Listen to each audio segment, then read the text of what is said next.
Well, hello, my darlings. I trust you've all been keeping well as the nights draw darker earlier and the chill whistles through your homes as you realize you really should put the heating on. Well, have I got some treats in store for you today. Starting with our first listener story. It happened on the stairs.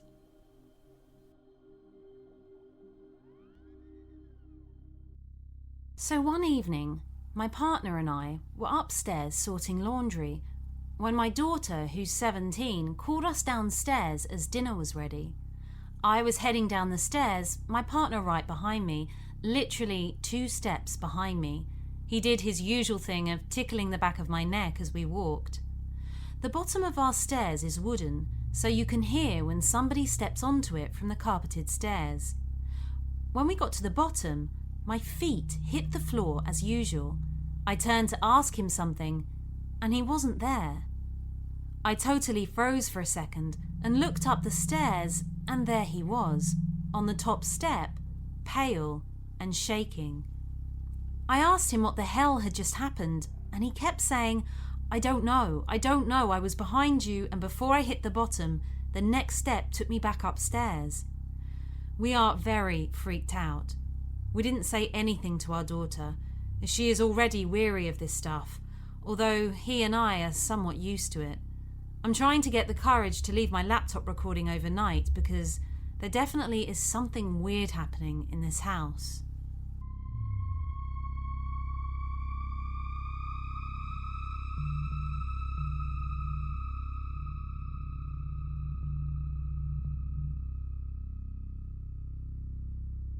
In 2013, I got a new BMW 1 Series on lease for 3 years. About a year after I got it, I was parking and chipped my driver's side wheel pretty bad. It was a 3-inch long gouge and was so unsightly. Being a lease car, I didn't want a bill to repair it when the lease was up, so I bought a refurbished alloy wheel off eBay, £160. Factory order would have set me back £340. I had it delivered to my parents' house and kept it there as I didn't have much storage at the time. Tyres were included in the lease, and my intention was to have the new wheel fitted when the tyres were worn. However, the first time I totally forgot, but the next time in 2015 I didn't. I had the wheel with me. The fitter commented that the wheel hadn't been refurbished to a high standard, and he literally had to add about 10 weights in different positions in order to balance it properly. Some 2 months later on a Sunday, we were having dinner at my parents' house. My dad said, "Are you going to do anything with that spare wheel in the garage? Why not just sell it?" I explained that I'd picked it up and had it fitted. He swore blind it was still in the garage. I swore blind it wasn't. We went into the garage and there it was, under a gorilla basket sitting atop of a dust sheet, exactly as it was when I picked it up that day. It blew my mind for years. My dad had convinced me I hadn't picked it up. However, when the car was returned in 2016, the lease company instantly picked up on it and charged me £340 for the OEM alloy wheel. It said in the return comments, "Poorly repaired alloy wheel on offside front, not acceptable." I genuinely believe that this was a duplication experience. I've still got the duplicated alloy wheel, and I sure as hell didn't buy 2. Has anyone else had an experience like this?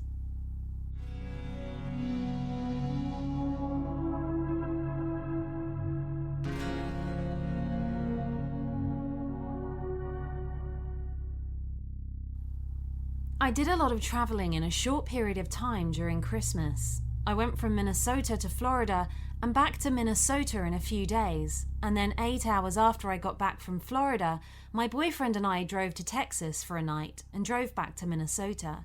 This happened on the drive back, so needless to say, I was very, very tired by this point. When we drove down to Texas, there was only one logical route to choose. There were 2 others, but they were considerably longer drives. However, on the way back, there was another route that was actually somehow an hour faster, and we decided on that one because it didn't take us on the Kansas Turnpike and skip the tolls. Makes sense, right? I've always been kind of obsessed with parallel universes and timelines and paranormal, supernatural stuff, so I probably should have thought a little harder about it, but I just wanted to be home and in bed. It was really late when we finally got out of Kansas City, and a mild snowstorm was just starting to hit. I'm from Central America and have barely seen snow, and we're in Challenger. That's not well equipped for snow, so I was really nervous about driving. But my boyfriend needed to sleep, so I took the next shift. About 2 hours into my shift, I noticed that navigation had taken us basically into the middle of nowhere. The last thing I had seen was a 4-way stop with an abandoned gas station and just an abandoned-looking mechanic shop or something. The phone service cut out, the radio cut out, and I hadn't seen a house for miles, a town for even longer. The road was barely wide enough for our car, and the temperature dropped significantly as we drove.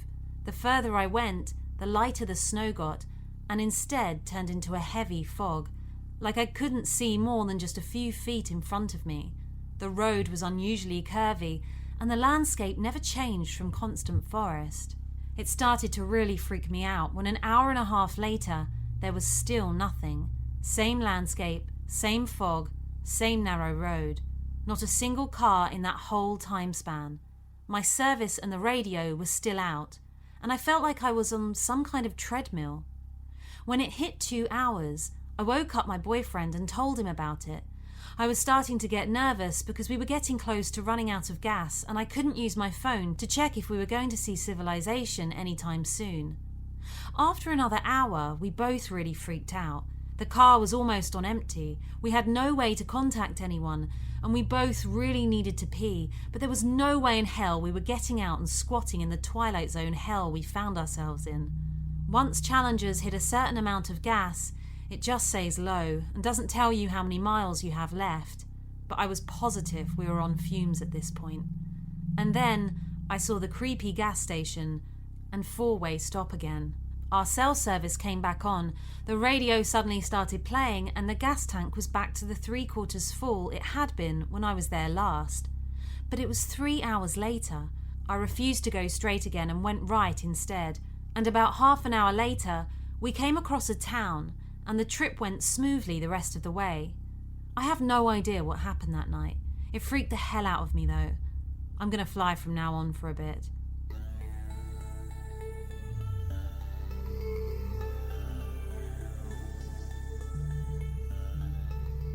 This happened approximately 2 years ago. I live alone while my husband worked offshore. I have a dog named Jin who keeps me company at night.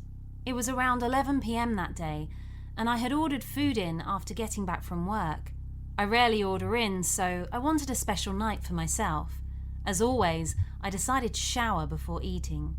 Jin was in the room, and he always sleeps by the bathroom door when I shower, so once I got inside the bathroom, I remembered the food that was on the table, which was easily accessible to Jin. I decided to send him outside the room until I finished eating because he cannot be trusted with food packets. When we order food in, we don't let Jin in the room because he goes totally crazy over the smell of chicken and meat, and he starts barking unless we keep feeding him. This spoils the movie and food experience for us, and the main reason I had decided to send him out in the first place. So I stepped out of the bathroom and I sent him out of the room. I live in a duplex with my in-laws. My room is not accessible from inside the house. It's a big room that only has one door to come in and go out. The door opens into the street with 2 feet of gap. The compound wall is too low and anyone can climb inside, so I'm always extra careful. After I sent the dog out, I locked the doors completely. They are old double doors and can be kicked down easily. I live in a sketchy area and you can't be too careful in India. I turned the key twice, locked the 2 bolts, and I placed the key on the table.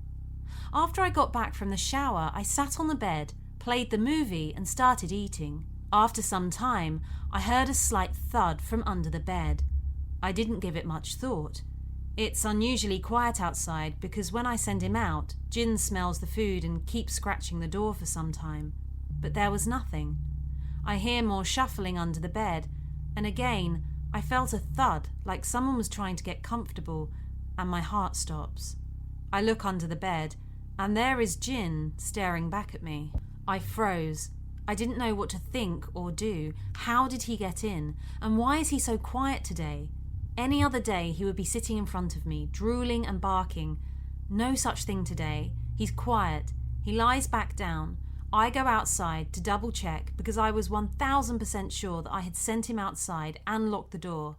I immediately called my husband because I was freaking out. We were both trying to come up with any explanation to this freak incident.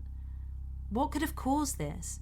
This unmistakable glitch and change in my dog's behaviour?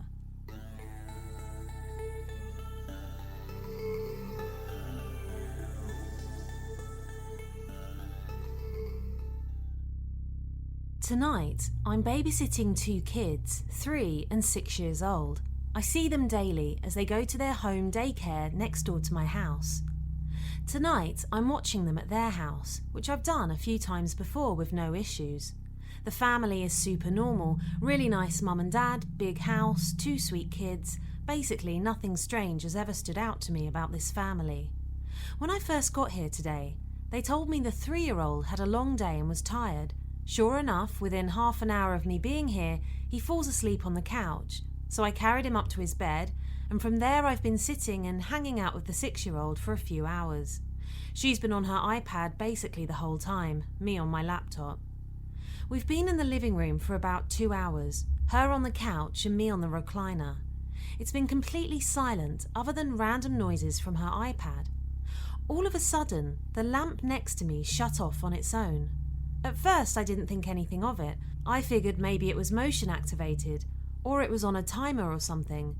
Then, all of a sudden, the little girl looks up from her iPad, stares at the lamp for a few seconds, and whispers, "Okay." She then gets up, closes the blinds, then walks over to me and whispers, "It's time to go to the other room." And so I asked her if the lamp always does that, and she shook her head no, and looked at me very seriously. I asked her why she closed the blinds and why we have to go in the other room, and she basically just keeps saying, "It's just time." So I'm officially creeped out. She won't answer any of my questions, and she's just acting so serious, like too serious for a 6-year-old. Not to mention, this is very unlike her personality. She's usually silly and dancing around and stuff. She finally went to sleep. The younger child woke up 5 times screaming and screaming the moment I left his room, so I sat in with him for the rest of the night. I explored the house a bit. It's huge, and I found a ton of weird rooms, like small weird doors that were just used for storage. I don't know if that's relevant, but when I brought the girl up to bed, I realised there was a small door at the end of her bed near the wall, and there was like a whole room in there that you can go into. It was just filled with boxes. The parents came home and I told them about the lamp, which they agreed was very strange. I didn't want to tell them what the girl was acting like. I figured it wasn't fair to freak them out, but based on the reaction of the lamp, I strongly got the vibe that strange things happening at their house maybe isn't so strange.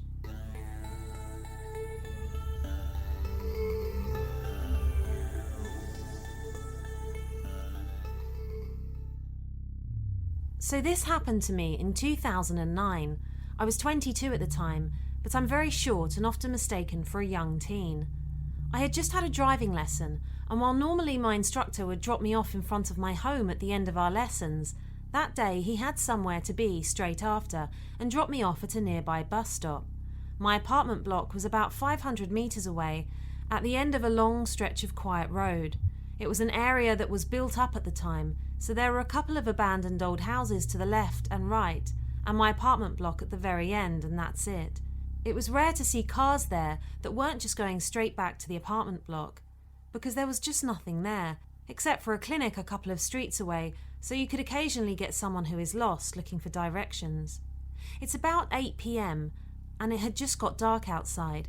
The street is barely lit, but it only takes a few more minutes to get from the bus stop to my house, so I don't think anything of it, until a car drives past me, but then starts backing up until it's driving slowly beside me. A woman is driving, and a man is in the passenger seat. I sort of slow down, thinking they're going to ask me for directions to the clinic. The woman asks, "Do you live here?" So I'm thinking they definitely want directions, and I stop and say yes. But then she says, "We are the police and we are going to take you home." Mind you, this is a totally normal vehicle. These people aren't in uniform or look in any way official. Literally so stunned, all I can say is something like, "You're taking the piss." Immediately, I'm thinking these people think I'm like 10 and they're trying to kidnap me. The woman is starting to get agitated and keeps repeating, "You have to respect the police, get in the car and we will take you home." I am so shocked. I'm like, how dare you? Partly offended that someone would think people are stupid enough to fall for this. At this point, the car stopped, and I see the woman moving to open the door, so I burst into the fastest sprint of my life while fumbling with my phone to call my mum, screaming before I even got to the block. "Buzz me now, I'm in danger!" My dad looked out for me immediately after, but the car was nowhere in the area. He informed the police, but nothing ever came of it. I've always been super creeped out by this experience, and often find myself wondering what their intentions were.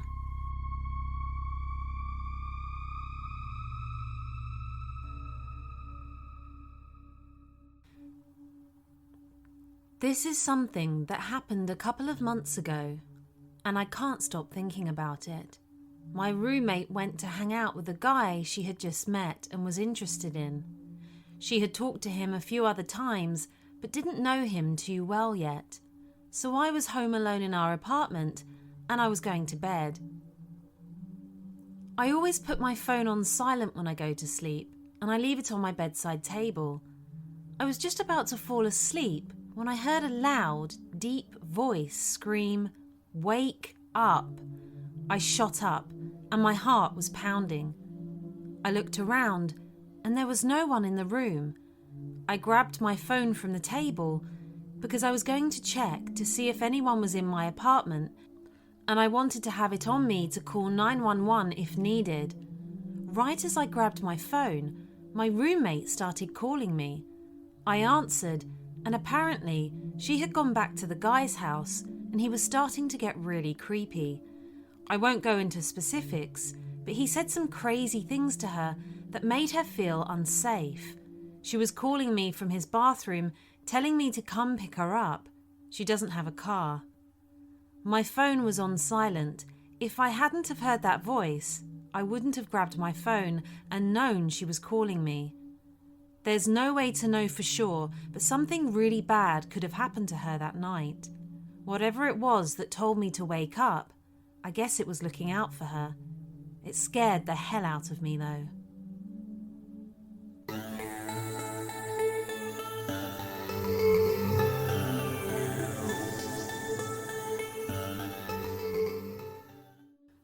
When I was about 10 years old, I would stay up all night on the computer playing games. My computer was upstairs in my living room, which was connected to my kitchen. My mum and my sister's room is also upstairs down a short hallway. I was terrified of the dark growing up because my parents would leave me home alone and I would always hear doors closing downstairs, so I kept the kitchen light on when I was in the living room. So one night after my dad dropped me off at my mum's late at night, I hopped on the computer after turning on the kitchen light and TV. After a few hours pass, I hear my sister's door open from down the hallway, so I spin around in the computer chair to see what she's doing up so late. I couldn't see her face, but from what I could tell, it looked like a girl my sister's height, so I instantly thought it was her without even questioning. 'Cause who else would it be? I said her name while asking her what she was doing, and I got no response from her. She just walked out from the hallway, turned the kitchen light off, and walked back into her room, shutting the door behind her. I instantly got the chills, but I just assumed she was sleepwalking. I went downstairs and slept in my mum's room because I was a little shook by what had happened. I woke up in the morning to get breakfast, and when I went upstairs, my sister's door was wide open, but my sister was nowhere to be seen.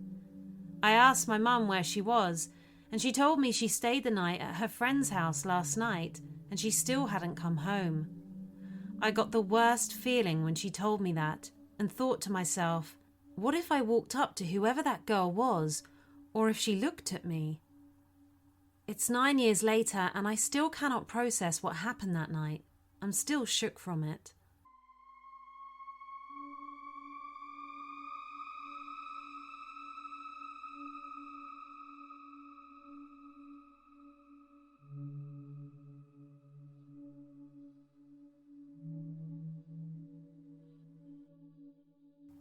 So you're probably going to think I'm crazy, maybe, but crap happens, and sometimes the craziest things make the most sense. So my husband and I were bringing some goodies out to his grandmother's house, who lives quite a way away from civilization, 15 miles to the nearest gas station. And my husband carried all the whatnots into the house, while I stayed out and was pulling a couple of weeds out of the garden for her. Her small chinchilla Brutus ran up to me, we were buddies, and I kind of played with him for a little bit and laughed as he barked at cars driving by like he was 10 feet tall and bulletproof.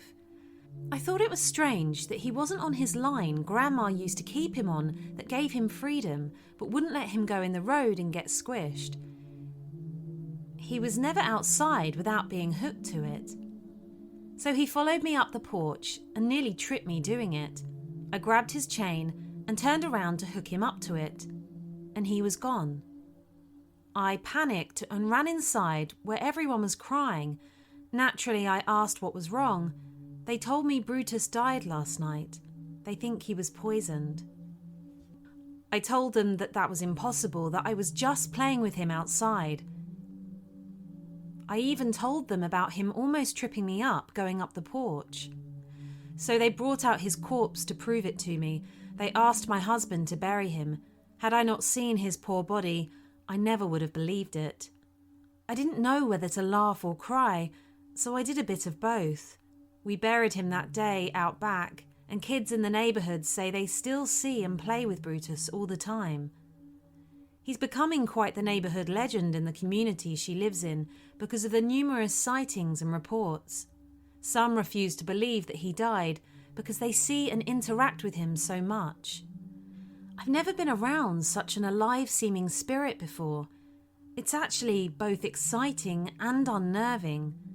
But the more time goes by, the more we all get used to it, and it brings Grandma a sense of joy every time she hears another neighbour say they saw her ghost dog again. She fills with pride and talks for hours to anyone who will listen about her little Brutus, especially new people. Apparently, Brutus's latest shenanigans is stopping cars in front of the house. People she doesn't know come to her door and ask her to get her dog out of the road, and she shocks the hell out of them when she says simply, "Oh, run him over, it won't hurt him." She's even been called names for being cruel and neglectful to her animals. That is until they find out they've encountered the neighbourhood's favourite ghost dog.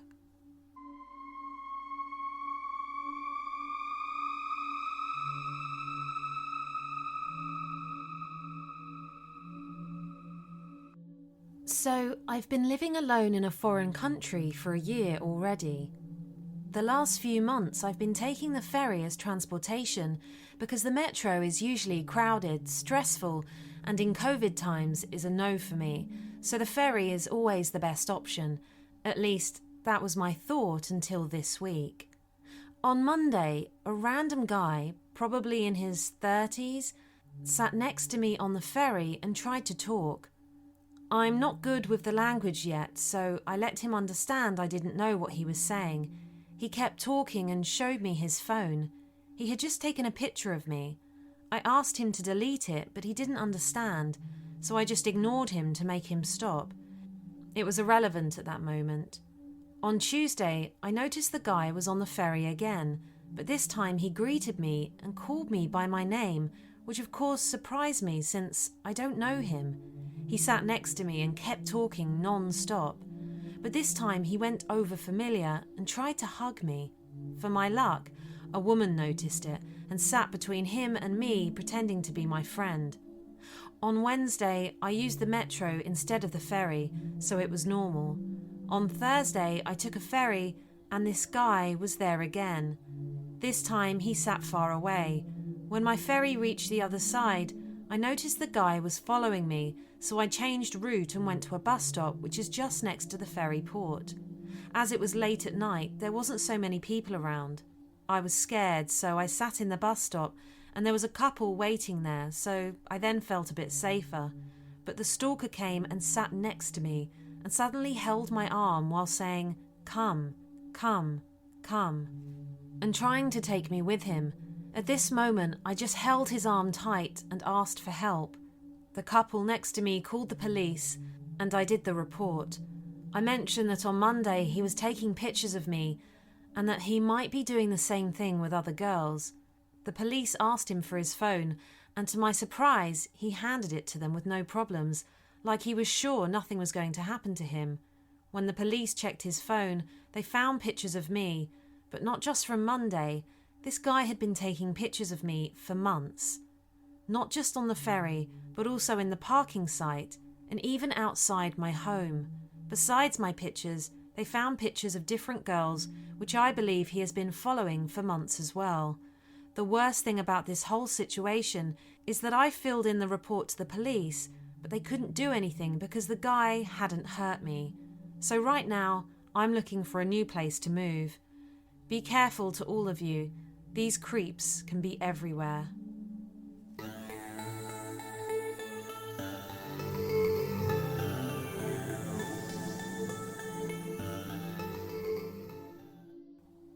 Back in July 2018, me and my 3 best friends decided to go on vacation to Barcelona. The 4 of us, all females, were 18 at the time and had just finished our freshman year of college. For context, we had planned this trip for several months, but the lazy asses that we were took our time before booking our flights and Airbnb. We eventually started our search in May, and if you have ever been to Barcelona, you might know it's already pretty late if you want to find an affordable and well-located summer accommodation.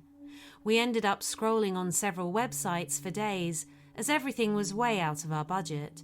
One of my friends finally found this very decent studio located near the Ramblas, a very touristy neighbourhood. The condo was actually located on a narrow street that was perpendicular to the main Rambla.